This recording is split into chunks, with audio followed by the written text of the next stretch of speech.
உங்களுடையது என்று வாக்குவாதம் பண்ணி சண்டை போட்டு அவனிடத்திலிருந்து அதை பிடுங்கி வைத்து கொண்டார்கள்.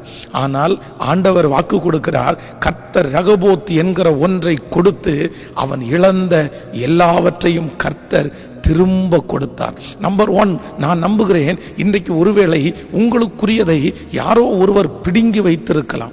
சண்டை போட்டு வாக்குவாதம் பண்ணி அது உங்களுக்குரியது தான். ஆனால் அவர்கள் எடுத்து வைத்து கொண்டு இதை நான் தரமாட்டேன், இதை தர முடியாது, என்ன வேண்டுமென்றால் நீ பண்ணிக்கோ, எவ்வளவு பிரச்சனை வேண்டுமென்றாலும் வரட்டும் என்று உங்களோட வாக்குவாதம் பண்ணலாம்.